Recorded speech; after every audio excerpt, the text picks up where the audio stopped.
Hello everyone, and welcome to today's live broadcast, Protect Your Research, Know Your B6 Mouse. I am Brenda Kelly Kim of LabRoots, and I'll be your moderator for today's event. We are delighted to bring you this educational web seminar presented by LabRoots and sponsored by the Jackson Laboratory. The Jackson Laboratory is an independent, nonprofit organization focusing on mammalian genetics research to advance human health. For more information, please visit www.jax.com. We have a few important announcements before we begin. This webcast is intended to be interactive, and we encourage you to ask questions during the event. You can submit questions by typing them in the green Q&A button, which can be found by clicking in the box lower left of the presentation window. We'll try to answer as many questions as we can. You can enlarge the slide window by clicking on the screen icon in the lower right-hand corner of the slide window. If you have any technical problems hearing or seeing this presentation, please click on the support button at the top right of your presentation window, or submit your problem through the green Q&A button lower left. I would now like to introduce today's speaker, Dr. Brian Soper. Dr. Soper has worked at the Jackson Laboratory for 20 years. He is currently a technical information services scientist. Dr. Soper's area of expertise is in modeling and complications associated with human type 1 and type 2 diabetes and research with immunodeficient mice. I will now turn it over to Dr. Soper for his presentation.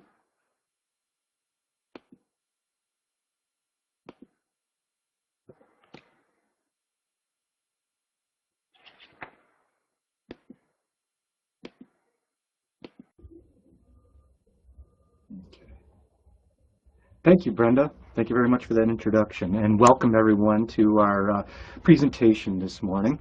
This talk is going to focus on the C57 Black 6 mouse.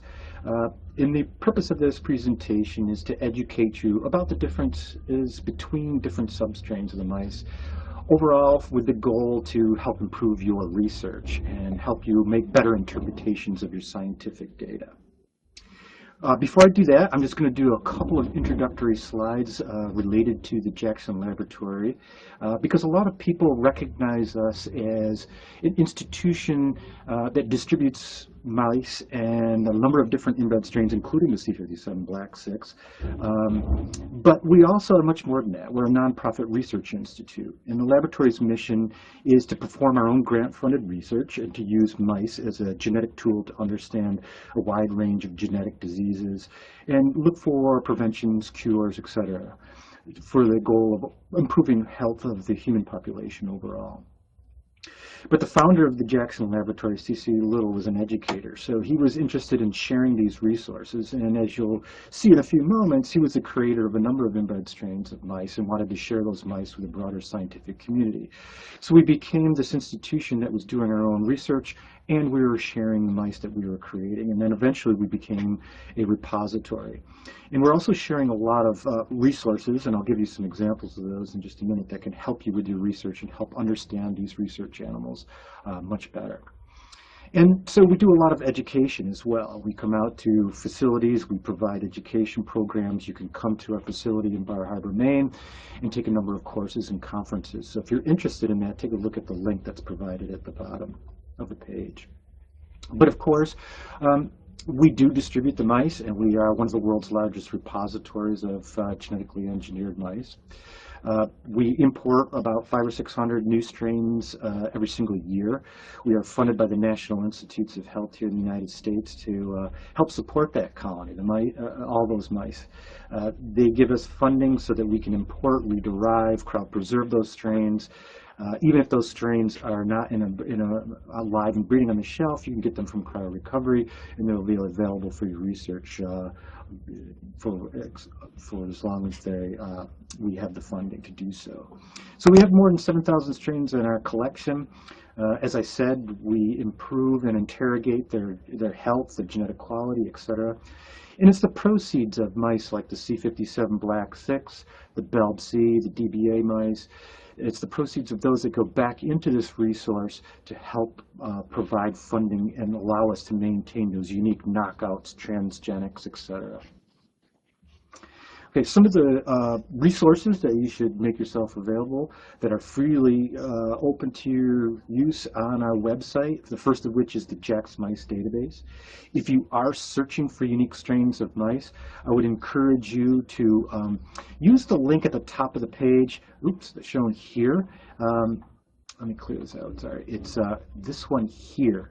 There's a common search box here on all of our web pages, but it is the one that is the blue link that says the JAX Mice database where you want to actually do your searching, and you'll get the page that's shown here, and you'll find much greater success in finding the strains that you're interested in. The Mouse Genome Informatics website is put together by our informatics group here. What they're doing is searching through the scientific literature and have developed this centralized database, which is a collection point for all of the different publications on genetically modified mice, their alleles, expression, gene expression, mouse tumor biology. There's a wide range of information there you should take a look at if you need to know more about mice, find mice. And it's a great place to find mice even if they're not located at the Jackson Laboratory and are available from some of the other public repositories around the world. Then, of course, I'll touch on some of this data as we go through this presentation. There's a database called the Mouse Phenome Database. This is a really powerful tool that will help you understand the basic phenotypes of these different inbred strains of mice and allows you to do side-by-side comparisons. So we'll come back to that as we go through the presentation. Okay, so let's talking about the C57 black 6 mice. And what I'm going to start with here is I've got 3 pictures of mice, A, B, and C, and I asked the question, which 2 of these mice are the most similar? And as you could probably guess, this is kind of a trick question because most people would look at animals in figure B and figure C and say, well, those are the mice that look most identical, so they must be the most similar. The answer is that actually A and B are the most similar. And the reason for this is that both of these have the same genetic background. They have the C57 black 6J genetic background. And really the only difference between these 2 strains is a difference at a single allele. This is the tyrosinase allele. And this is a single point mutation that arose in that allele, and it's a spontaneous mutation, and it causes the mice to be albino. And in fact, we have recently what we call refreshed the genetic background of these mice to the C57 black 6J genetic background, and so they are very much identical. And I'll explain to you the difference in the C57 black 6NJ mice. Those mice are a downstream offshoot from the C57 black 6J, which is the original line. But these 2 strains in B and C differ very significantly in terms of metabolism, neurobiology, immunology, vision and hearing, and behavior. And I'll go through a number of examples of that. And I'll also provide some important examples of how this can impact your research, depending on which one of these mice you choose as controls. Now, this strain is a very important strain for everyone's research because many years ago, people have chosen an inbred strain of mice in which you do these genetic manipulations, create knockouts, transgenics, etc. And the reason the scientists many years ago chose a particular inbred strain of mice is so that when someone changed one expression of one allele in this versus another allele in a particular metabolic pathway, immunological pathway, they needed a strain with the same genetic background so that everyone understood at the time that each one of these genes functions in the context of the whole genome. So the idea was that we would change one gene at a time and we would do it in the context of an inbred background. And I'll give some more examples about what an inbred strain is in a moment. I will say very quickly here too that we have both of these strains at the Jackson Laboratory, excuse me. They have different stock numbers so that you can identify them by that and order them accordingly. We do have them at different health status. Some are in high barrier and some are at standard barrier. So you can look at their health reports and see the differences there. So before we get going, let's talk a little bit more about inbred mice, the origins of inbred mice, and we'll talk a little bit about the history of the black 6 mouse so you can understand a little bit more about this, because this will set the stage for everything else that we're going to talk about later. Okay, so back in the early 1900s, there was a number of people that were breeding mice just essentially for their pleasure and taking them off to shows, and these were called the mouse fanciers. One of these fanciers was centralized in Granbury, Massachusetts. Her name was Abbie Lathrop, and she raised and sold these mice and brought them to shows, etc. And she offered up some of her strains to the Busey Institute at Harvard. And the reason the scientists at Harvard were interested in these mice is because the mouse itself was seen as a great tool to understand mammalian genetics. They're small and easy to maintain. They have great reproductive performance. They have large litters. And their anatomy and physiology was very similar to the human population. So one of the early adopters of using mice in genetic research was Dr. William Castle, who was at the Busey Institute of Harvard. And he realized that if you began inbreeding these mice, you could make these animals genetically uniform. And shortly after he began doing some of this work, he had a student that came along, and his name was Dr. C.C. Little, who turned out to be the founder of the Jackson Laboratory in Bar Harbor, Maine in 1929. And so Dr. C.C. Little began doing some of these inbreeding experiments and creating new lines of mice because he was interested in understanding the genetic basis of cancer and understanding those genes and transferring cells between different inbred strains of mice. So he got some of the mice from Miss Abbie Lathrop, and he got female number 57, and he began inbreeding those mice, doing brother-sister breeding. So each successive generation, he would breed those mice together. And as he began breeding these mice, they began segregating coat colors. And of course, as you can see here, you have the black, the brown, and the leaden that began coming out of these mice, as some of these alleles became homozygous. Many of them were homozygous recessive. And as you can see, in terms of the nomenclature for this, we have the black, we have the C from C.C. Little, Clarence Cook Little, and we have the 57. So we have the C57 black, the C57 brown, and the C57 leaden.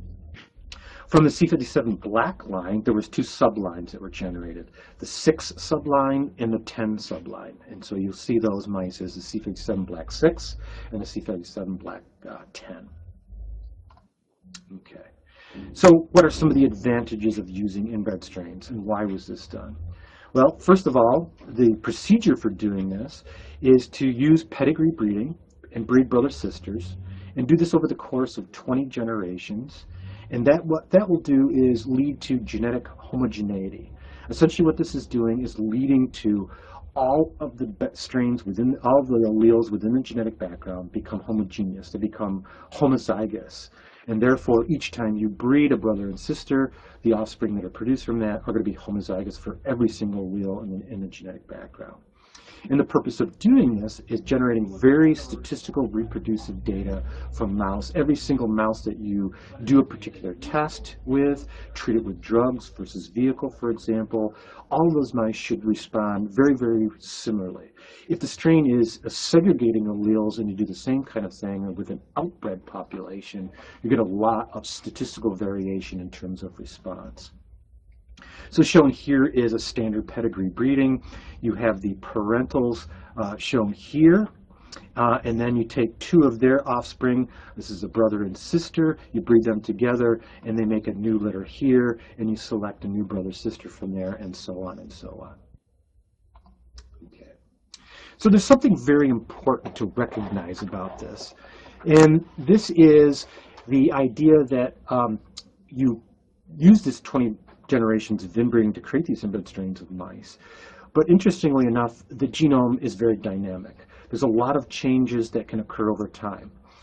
During each generation, as you're copying and reproducing this DNA, there's a lot of mistakes that happen, there's a lot of spontaneous mutations that occur, and there's a lot of other changes that go on. So the strains do change over time. And this is what leads to the concept of the development of a substrain. So as shown here on this slide, for example, if 2 different laboratories, Lab A and Lab B, get mice from an original source. So they have a C57 black 6 parent colony, Lab A does a number of sibling breedings for 10 generations. Lab B does sibling breeding and does that for 20 generations. Those generations can add up very quickly. And within those different generations, there's some mathematical calculations that have been done more recently. And we found that the likelihood that there's going to be a mutation within 10 generations is very high. The calculations are somewhere in the order of 6 to 10 mutations for every 10 generations of breeding. And so these two labs have been breeding, and this is additive between these two labs. In labs A and B, these two mice colonies are actually 30 generations apart. So there's a probability of at least an accumulative number of mutations that have been generated between those two labs, somewhere in the order of about 3 new genetic mutations between those. So it's very important to understand that substrains can develop very quickly due to this genetic change, even though you're doing brother-sister inbreeding. So here's a little more historical perspective on that. There are many different substrains of the C57 black 6 mice. So this is a diagram showing the progression and the development of substrains of mice. Dr. C.C. Little created this mouse that we just talked about. In 1951, he gave those mice to the National Institutes of Health in the United States. And from the National Institutes of Health, that strain was shared with many different laboratories. So what you're looking at the bottom of this chart is you're seeing what we call lab codes. Each time a strain goes to a lab and it's being bred there, and it's being bred for many generations, it should be assigned a lab code. So when you see C57 black 6 N mice, the N stands for the National Institutes of Health. And each one of these lab codes at the bottom of this chart indicates either the laboratory in which those strains are being maintained or the initials of the investigator who are maintaining those strains. So even in our collection, a lot of these strains have come back to the Jackson Laboratory. In fact, the M subline came back to the Jackson Laboratory in the year 2003. So we have both the C57 black 6J and the C57 black 6NJ. So the J in this nomenclature stands for the Jackson Laboratory because this is our lab code, and it indicates that these strains are being distributed by us. But we have several other inbred strains, substrains of the C57 black 6 mice. We have the HA, the BY, and the EI, and they stand for the names of the investigators that maintain these substrains for many years. Dr. Hushenka, Dr. Bailey, and Dr. Eicher. And each one of these strains has unique genetics and unique phenotypes. So it's very important that if you're maintaining your own colony of C57 black 6 mice, reporting it in the literature, you should add your own lab code. And you can find out and get an assigned lab code by looking at the link at the bottom of the page here. Okay. But one of the questions, and I think it's quite obvious as we're going through this presentation now, is that aren't all black 6 mice the same? A black 6 is a black 6 is a black 6. Well, clearly that is not the case, and we're finding more and more scientific evidence for that, and I'm going to provide you with some examples. These different inbred strains of mice differ at what we call single nucleotide polymorphisms, or SNPs. They are different in terms of insertions and deletions that have happened in their genomes over the many years of inbreeding. They have copy number variations that expand and contract from one generation to the next, and they develop a number of spontaneous mutations as well. And as I said earlier, these differences in the genome obviously are going to lead to differences in metabolic phenotypes, neurobiology, including behavior, vision, hearing. There's immunological differences and responses between these strains, and many, many more. Okay, so let's go through some of the examples of this so that you're well aware of it. So the primary two substrains that I'm going to be focusing on are the C57 black 6J and the C57 black 6N substrain. And some of the data that I'm going to be showing you is different sources of the C57 black 6N. A few years ago, there was a published report that the C57 black 6J mice have developed a homozygous mutation for an allele called NNT. NNT stands for nicotinamide nucleotide transhydrogenase. This is a mitochondrial membrane protein pump that affects ATP production. And this, as I said, the C57 black 6J mice are null for this mutation. And this rose a lot of interest in the scientific community because the C57 black 6 mice, if you put them on a very high-fat diet, they'll develop a very obese phenotype, and they'll begin to develop many of the early symptoms of diabetes. So they're a model of pre-diabetes. Obviously, one of the characteristics of that is that the longer they're on this high-fat diet, the more weight they're going to gain. And so there was some concern about what was the impact of this allele on diet-induced obesity. And so one of our longtime diabetes researchers, Dr. Ed Leiter, said, well, let's take these two inbred strains of mice, one with this NNT allele and one wild type. The black 6NJ are completely wild type for NNT. Let's put them in the same exact environment. Let's put them on the same exact high-fat diet, and let's measure these different pre-diabetic phenotypes, including weight gain. And that's what we're looking at this chart here. These are these two inbred strains. The black line refers to the C57 black 6J, and the red line refers to the C57 black 6NJ. A normal weight on of a mouse fed a normal chow diet is going to have a curve that mice would have a weight that would be somewhere around down here. By 20 weeks on a normal chow diet, these animals are only about 25 to 30 to 35 grams max. And what you can see is that both of these inbred strains of mice have a weight gain that is very significant, upwards of over 40 grams by 20 weeks. But you can see that the overall weight gain between these two inbred strains is very different. And so another way to measure the phenotypes of these two strains on this high-fat diet is what's called a glucose tolerance test. After the mice have been on a high-fat diet for different periods of time, what you can do is fast them, and then you can inject a bolus of glucose. And what you're asking these mice to do is clear that glucose from the bloodstream over a set period of time. So what we've got is glucose concentration on the y-axis of these two graphs. And then you've got different time points at which you've sampled their blood and measured glucose concentration in the peripheral blood. So what you should be able to do is challenge these mice with glucose. And if they are not having pre-diabetic symptoms, they should be able to clear the glucose very quickly.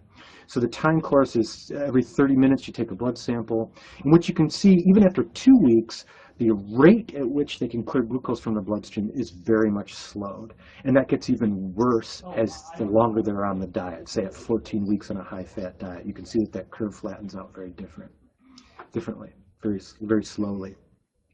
So the other thing I want to point out here is, particularly at this graph on the right, let's say you've genetically modified the C57 black 6 mouse, and you've created a knockout mutation, or you've added a transgene, and you're trying to, let's say in most cases, try to improve the clearance of blood glucose with your genetic modification.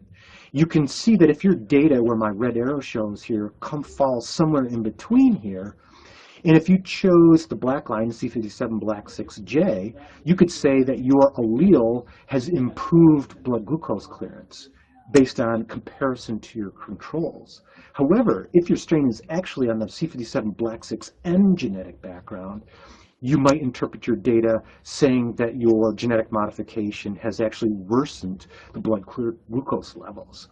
So the choice of your controls and how you compare them can completely change the interpretation of your scientific data if your data falls in between those two. And I'll provide some more examples of that coming up here. First, I'll just show you that here's an example of another inbred strain of C57 black 6 mice. This is an inbred strain of mouse that went from the Jackson Laboratory in Bar Harbor, Maine in the early 40s. It went to a laboratory in France and has been maintained there ever since. These particular mice, if they're placed on a high-fat diet, they do not have any weight gain, and so they're completely resistant to diet-induced obesity.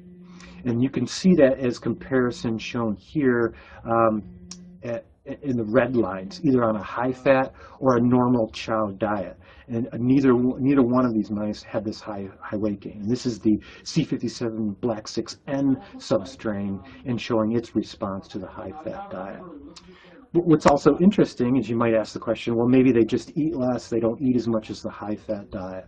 And as you look at the food intake of this unique inbred strain of mice, which, by the way, is not distributed by the Jackson Laboratory, they actually have greater food intake both on the chow diet and on the high-fat diet. So it's not due to lower food intake. There's something fundamentally different about the genetics of these mice. Okay. So here's another example looking at neurological differences. So here's a published report where an investigator was doing some neurobiology, and he obtained 3 different inbred strains of mice. One of them was the C57 Black 6J. One was a substrain called C57 Black 6N that was distributed by Charles River Laboratories in the United Kingdom. And a third one is the C57 Black 6J that went to Harlan Laboratories and was maintained for many generations in the United Kingdom. And here they were looking at a particular gene called alpha-synuclein. And what they found in this paper is the Black 6J and the N-CRL substrain were completely normal and wild type for alpha-synuclein expression. But this third substrain, the one, the OLA-HSD, had a deletion in alpha-synuclein that had appeared in this colony and had been fixed in the colony after many generations. And this is important because this is a gene that produces a protein that is a structural component of Lewy bodies, which is found in Parkinson's disease. So it could impact a number of different neurological disorders. So having that information is very, very important when working with that strain and introducing genetic modifications associated with some of those unique pathways in neurobiology. Here's another example of some behavioral differences between the 2 substrains, Black 6J and Black 6N. The Black 6J mice, very interestingly, have a proclivity for alcohol and morphine consumption. And as shown in these graphics, they have very high consumption, even at very different concentrations of alcohol. So this concentration is on the bottom, and we're looking at their average daily consumption over a period of time. We've got the J in the top curve and the Black 6N in the bottom curve. And so there's an overall greater consumption in the Black 6J. Also, if you look at the preference for alcohol, in other words, you expose these 2 different strains, they have a choice of drinking alcohol or choice of drinking water. These Black 6 mice will choose the alcohol over the water in most cases and at different concentrations. And the Black 6J has an even greater preference for choosing alcohol than the Black 6N substrain. Okay. So there's a number of ways that a lot of these things can impact the research. The C57 Black 6J mice have a very old mutation in a gene called CDH23. This is a gene in what's called age-related hearing loss. That's the AHL superscript. So these mice developed hearing loss at a very young age. So this can impact a number of disease areas of research. If you're not aware of this, this could impact your research in terms of measuring different diseases and phenotypes. Particularly things like cognitive behavior, and because a number of cognitive assays rely on auditory cue or on auditory stimulus. So if you're looking at different neurological changes in behavior, you're running an assay that requires an auditory cue, the mice are deaf and they're never going to hear those auditory cues and can impact how you're reading those behavioral assays. So that could impact research areas like autism, anxiety and stress disorders, addiction, and even cardiovascular function, because people use auditory startle reflex, and look how that impacts cardiovascular function. There are visual changes and differences between these mice. Very recently, the Black 6N substrain has been noted to contain a homozygous mutation called the retinal degeneration 8 or RD8 mutation. This is in a gene called CRB1. This gene is localized to what's called the Mueller cells that it attaches to the rods and cones. CRB1 is shown here, so it's the interface between these 2 different molecules. Defects in this mutation have been associated with in the human population with retinitis pigmentosa, and Leber congenital amaurosis. What this leads to in the mice is a very early and progressive spotty retinal degeneration in the mice. And here's an example of this retinal degeneration on in the mice shown here. Okay, so what this is, it's a single base deletion. It arose sometime after the mice were donated to the National Institutes of Health. So all of the C57 black 6N substrains have this RD8 mutation.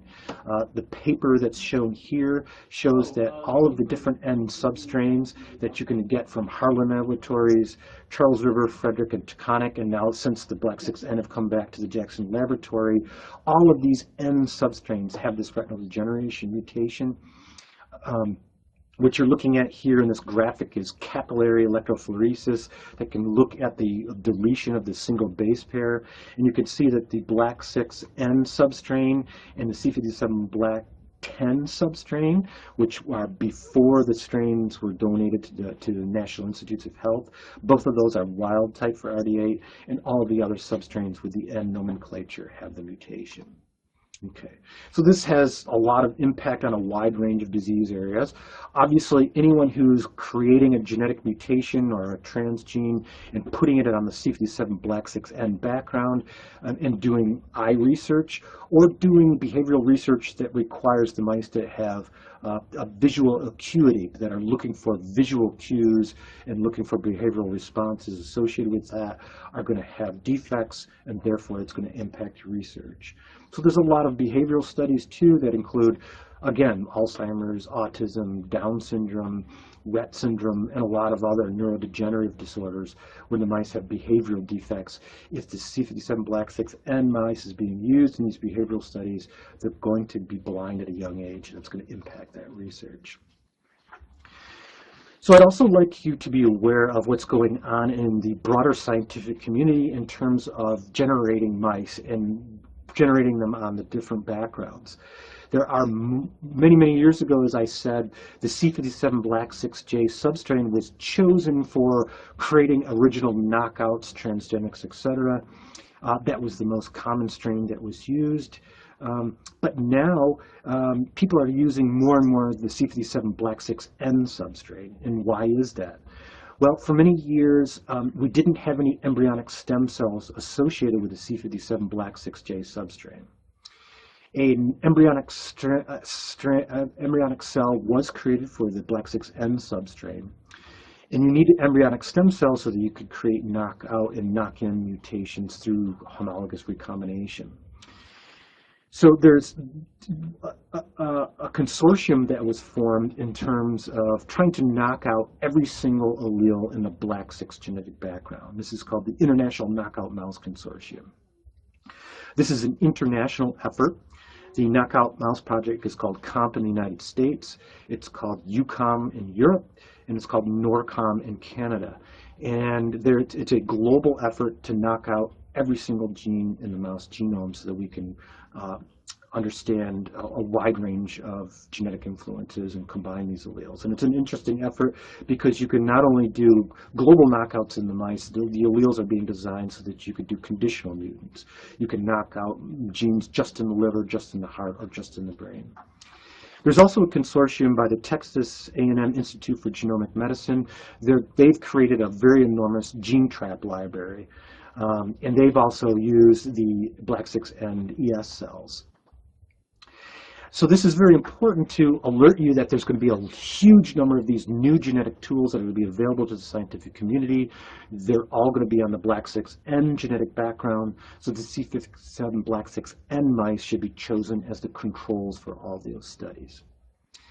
Now, more related to what we're talking about here this morning is that now many of these knockouts have been created, and now the ES cells are being microinjected to create inbred strains of mice.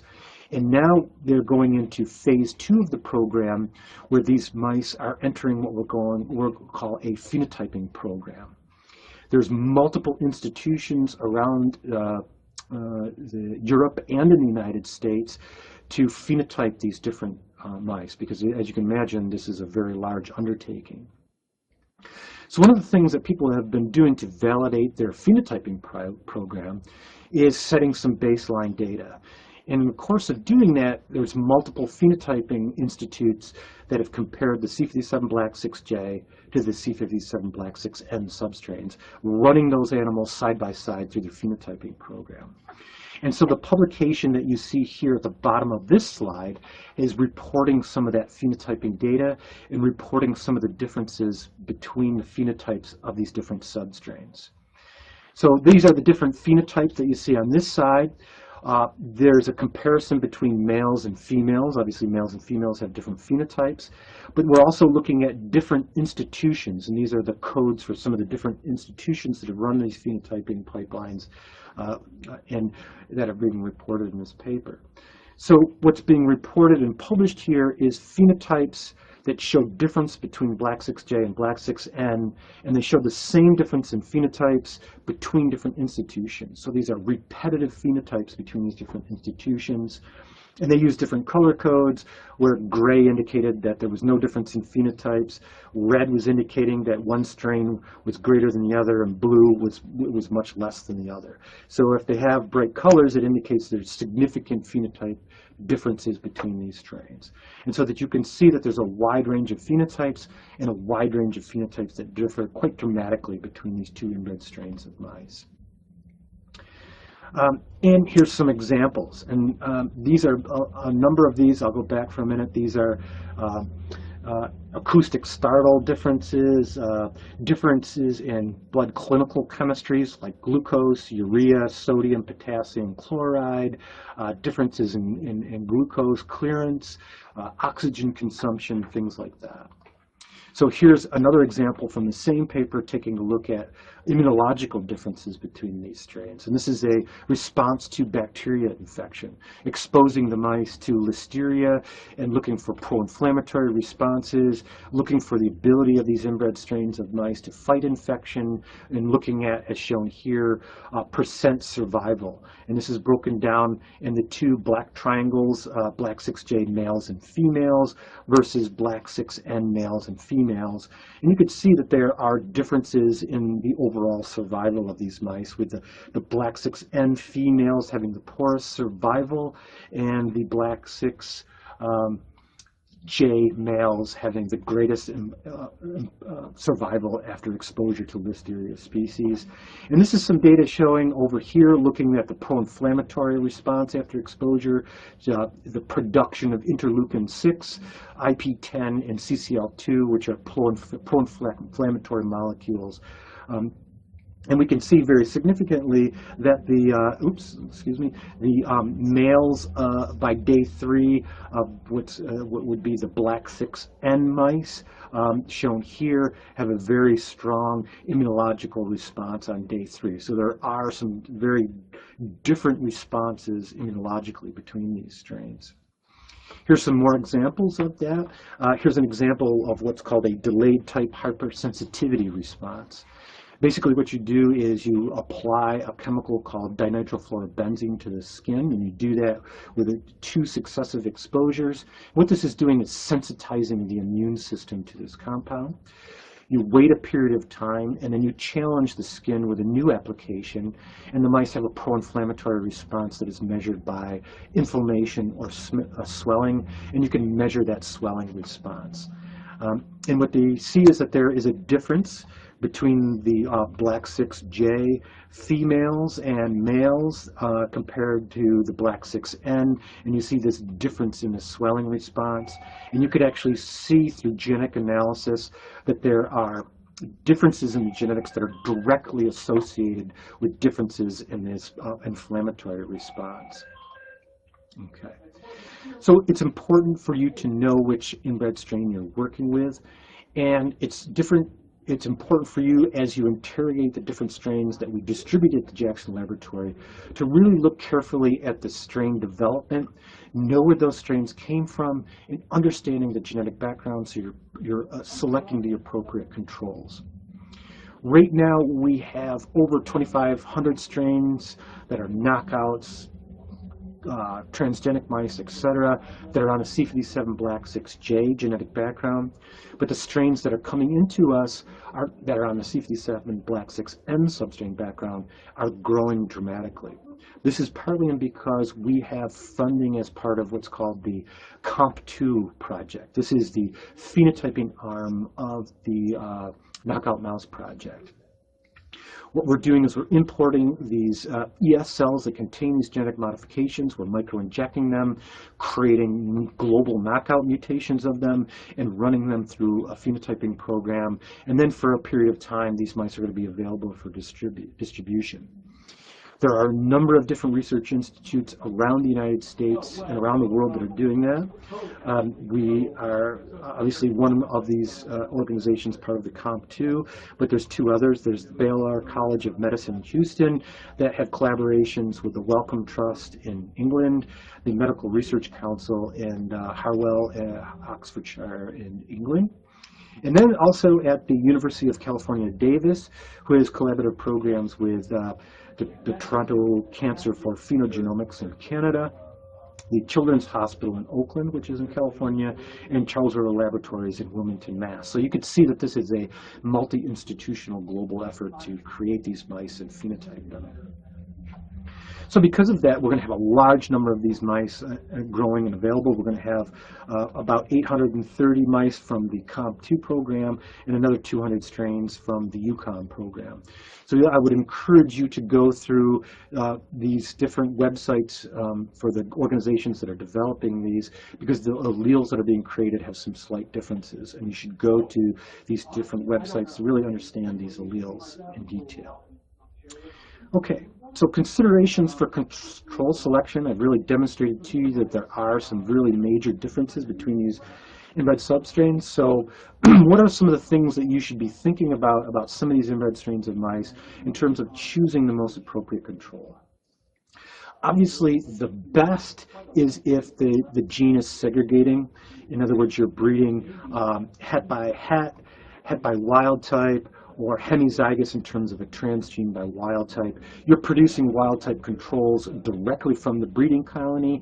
Those mice are going to have the genetic background that is 100% matched from the mice that have your affected allele. Those are the best controls, of course, to be using. But of course, in many instances, for convenience of raising those mice, people have gone to a homozygous by homozygous breeding colony, and there are no wild type controls being produced. So it's up to you to understand that genetic background of that mice, and you're going to have a parallel colony of the wild type controls. And so you need to be careful about things like genetic drift. How tightly are and how closely genetically are those two strains of mice that are being bred in parallel. So also be aware that people are just beginning to be cognizant of these differences between these two inbred strains of mice. And what we're finding is that some of these strains that are being donated to us are actually a mix of these two genetic backgrounds. So if you have a homozygous colony that is a mix of these two inbred backgrounds, you're going to have to figure out a way to develop a colony of controls that is an appropriate genetic match in terms of being a mixture between these two. So here's an example of how this has really impacted some other scientists in their research. This is a research publication where some scientists were looking at the acetaminophen-induced liver injury model. In other words, you treat the mice with acetaminophen, you look at some of the clinical chemistries in the blood, and you look at some histopathological data from those mice. And they were looking at a particular gene that affected that pathway, and this was called the JNK2 in the paper, but the official gene nomenclature for that is MAPK9. And so what they originally thought was that the genetic background of these mice were the C57 Black 6J. So they used C57 Black 6J as the wild type controls, and they looked at production of a liver enzyme called ALT, and they did some cross-sectioning looking at evidence for liver toxicity. And what they found is when they compared on this knockout mutation, they found that when comparing to the C57 Black 6 controls, it seemed to indicate that more liver damage was present, when they knocked out the gene, indicating that that allele was actually hepatotoxic, or excuse me, hepatoprotective, because when the gene goes away, it becomes worse. They did some more research, and they started looking at the results of Black6NJ versus Black6J, and they found that the results of treating Black6N mice with acetaminophen were very much different. And so that really kind of flip-flopped the results, because the original results as compared to the Black6 mice really didn't match what was found in the literature. It was really understood that this allele should be hepatotoxic. And so they did some more research comparing to the appropriate controls, and ultimately that's what they found. So ultimately, comparing and understanding the genetic background of the original strain of mice is shown here, and comparing to the appropriate controls really is very critical to the appropriate interpretation of your scientific results. So there's many different things that you should be asking about mice, and the things that we are constantly asking about asking from investigators when they're donating those mice to the Jackson Laboratory. What was the oocyte donor? What ESL line was used to create those mice? What strains have been introduced through breeding, because people are introducing alleles where they're using flip recombinases and Cre-lock system to remove neomycin cassettes and then developing the mice further. They're using different reporters to validate their constructs if it's in the Cre system. Are there any other mutations that are known for the genetic background? What's the current breeding scheme, whether it's het by wild, home by home, etc., that will influence the need for developing control colonies, etc. What is the generation number? How many generations has this mouse been breeding? Has it been breeding over 10 generations? Is it approaching 20 generations? And is that a mixed genetic background? And now that mixed genetic background is a new inbred strain in and of itself? Or is it has been breeding for so many generations that there's a concern for genetic drift and there's a lot of genetic change within that genetic background?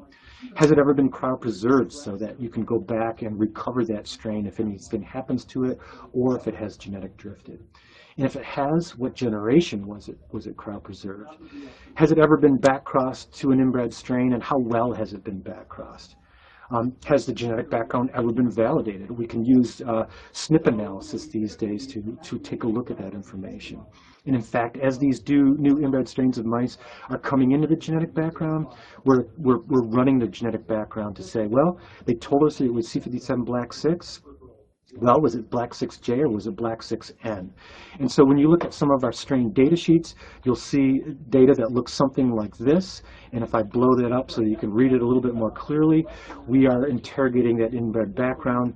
And if you see something that, like is shown on this slide, you could see that this, as it turns out, the people that generated the strain were using two different sources of Black 6 mice, and that, as it turns out, they have a mixed genetic background between those two. And we're also doing this to say, well, if you started out at a 129 substrain and backcrossed to Black 6, how successful were you? Is there any 129 alleles there? So many of you may be saying, well, I don't really know what the source is. I got these mice from a collaborator, but I'd really like to find out so I can do the most highest integrity scientific research possible. We do have resources. You can send us a tail tip. We can do what's called a genome scan on those mice, and we can find out if your genetic background is Black 6J or Black 6N. So get in touch with us if that would be helpful to you. So again, I just want to raise the question, or make you aware that we have these two inbred strains of mice so that you can get mice from us and choose the most appropriate controls. But one of the questions you may be asking yourself is, well, if these mice and these inbred strains of mice change over time, what about the mice we're distributing? What are we doing to maintain the genetic integrity of these mice? Well, we have something that's called the Genetic Stability Program in recognition of this. So what we're doing is we've created this enormous frozen library of embryos from these two inbred strains of mice. And so we're treating these mice essentially like a tissue culture line, where we only allow these mice to breed for a few generations.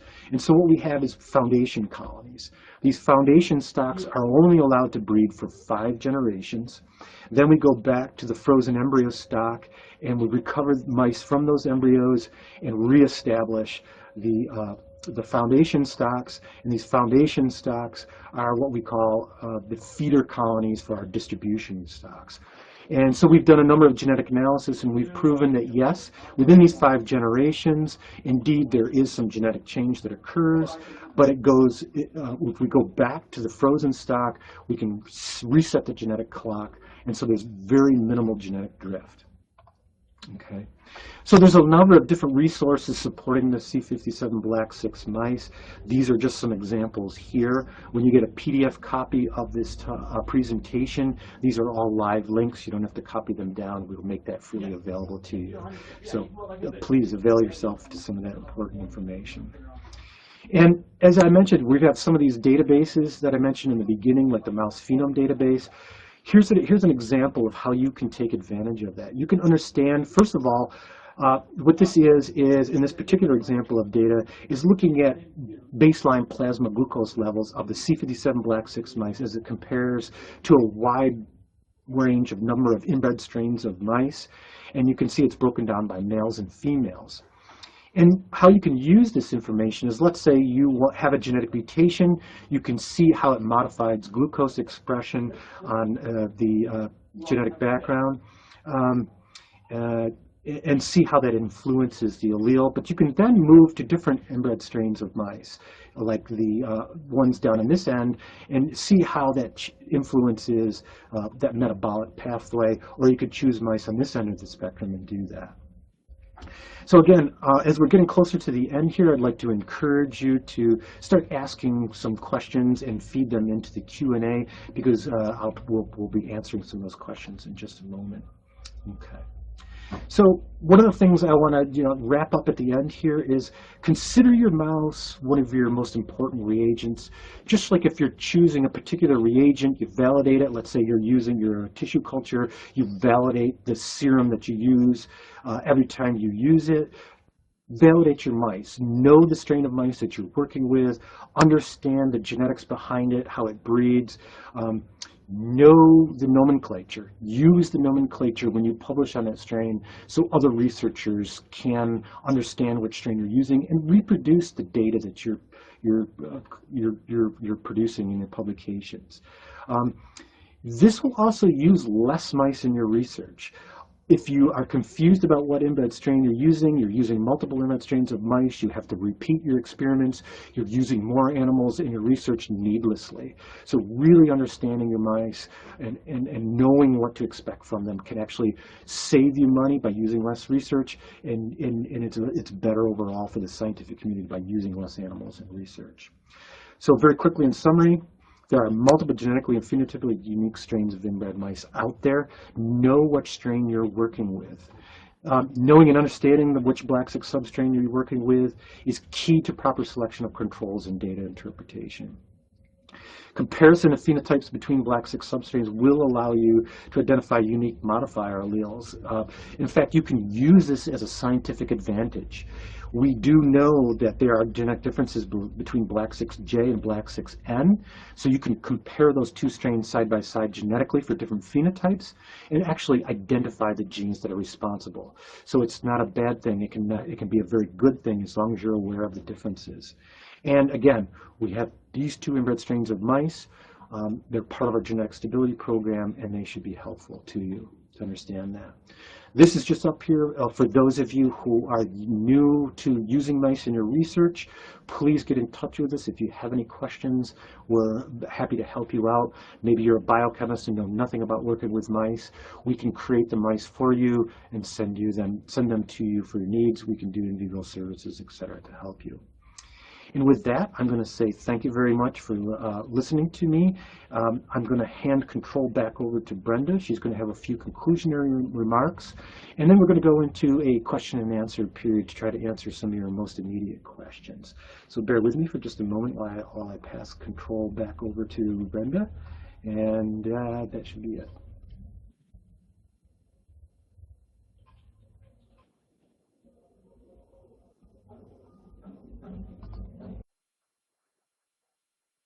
Thank you, Dr. Soper, for that informative presentation.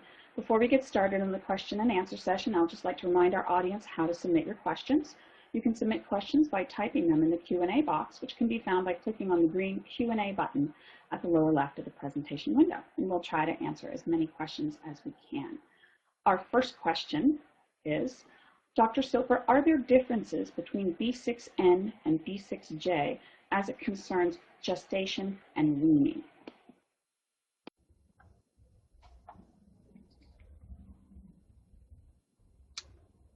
Thank you, Brenda. Yeah, the question was, are there significant differences between gestation periods, weaning time, and things like that? I have not seen any data to indicate that so far. To the best of my knowledge and everything I've seen, and in our experience in breeding these mice in our colonies, because again, we do have mice on both genetic backgrounds, we're seeing the same wean time. We're seeing similar weight gain when being fed on the same type of chow diet in the same environment. So their typical gestation period for a black 6 mouse is 18.5 days. What that means is that sometimes a literal drop on day 18, sometimes a literal drop on day 19. A lot of that has to do with, the differences have to do with litter size, believe it or not. That can influence gestation period. Most of our strains we're going to wean at about 3 weeks of age. There are a few that are being weaned at 4 weeks of age. The influence of weaning mice out longer is typically influenced by their genetics in terms of what genetic modification. If they have a neurological defect that impairs their mobility, you might want to wait and wean mice at about 4 weeks of age or something like that, just to give them a more advantage to get to their food and things like that. Okay. So what I'm going to do is pass control back over now.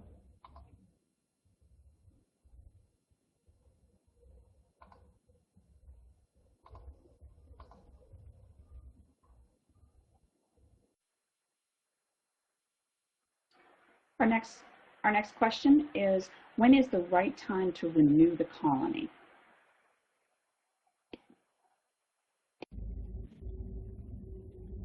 Thank you.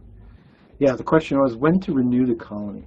Our general rule of thumb is that as you follow your inbreeding generations, you should follow them by filial generations from one brother-sister mating to the next.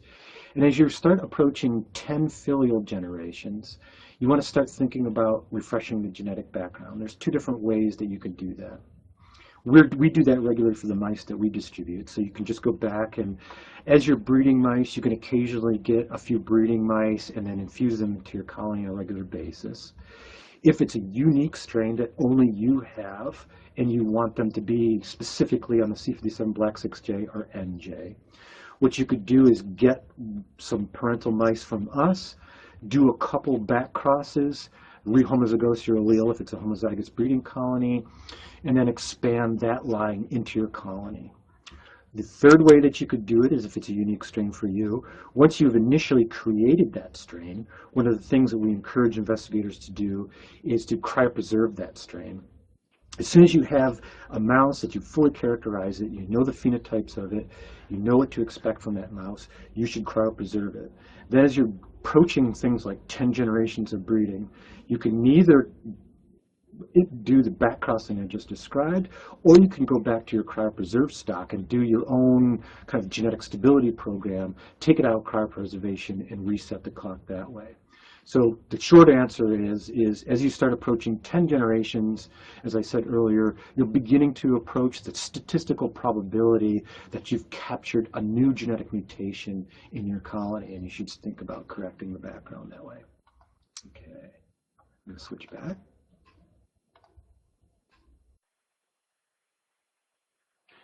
Thank you, Dr. Soper. Another question. Is there any chance to see brown spots on the fur of a B6 instead of white as a sign of genetic drift?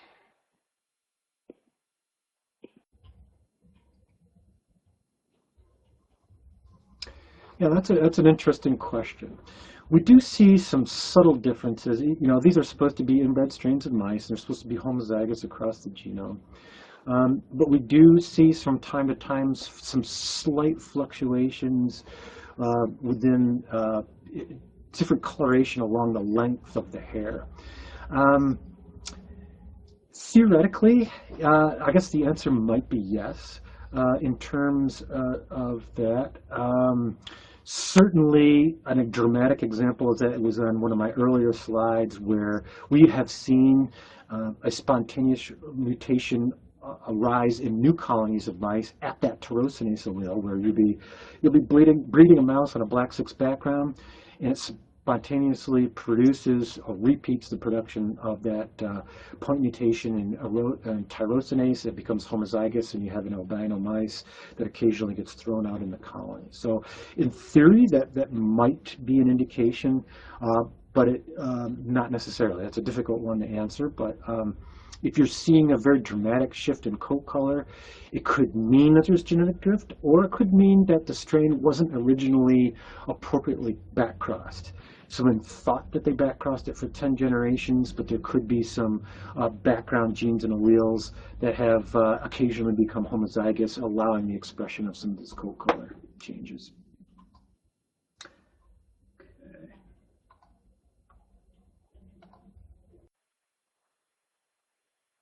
Thank you, Dr. Soper. We have one more question. Are there any differences in hormonally induced superovulation responses between B6J and B6N?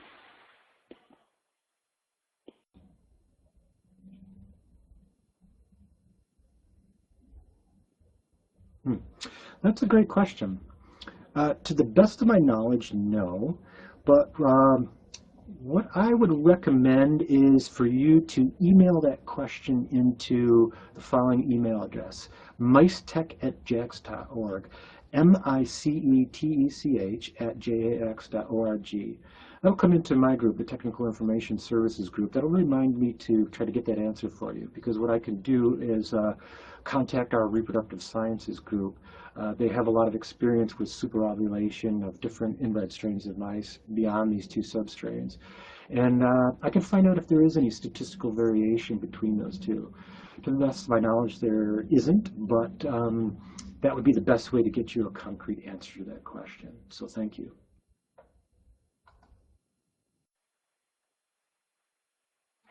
Okay, we do have time for one more question, and that is, can you suggest 2 different strains, B6 and some other, which would differ in blood compatibility, like in humans? I believe there are no clear blood groups in mice, but are there any instances where the blood is not compatible in terms of transfusion, i.e. the transfusion will cause an immune conflict directed towards RBC? We have a need to cause a transfusion-based immune complication using a mouse model.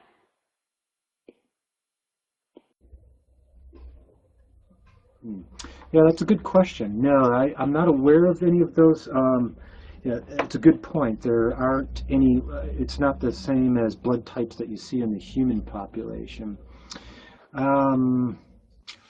There are some, primarily the differences are associated with the white blood cells and MHC class 1 and class 2 haplotype differences. I am not aware of any red blood cell epitopes that are differences that would cause some pronounced immunological transfusion differences. Yeah, I am not aware of any. So.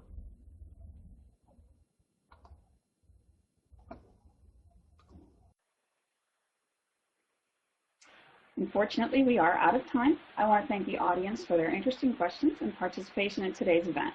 I would also like to thank our sponsor, the Jackson Laboratory, for making today's educational webcast possible, and for Dr. Brian Soper and his information. Today's webcast will be available for on-demand viewing through August 2015. You'll receive an email from LabRoots alerting you when this webcast will be available for replay. We invite you to forward that announcement to any colleagues who may have missed today's live event. Thank you for attending. Till next time, goodbye.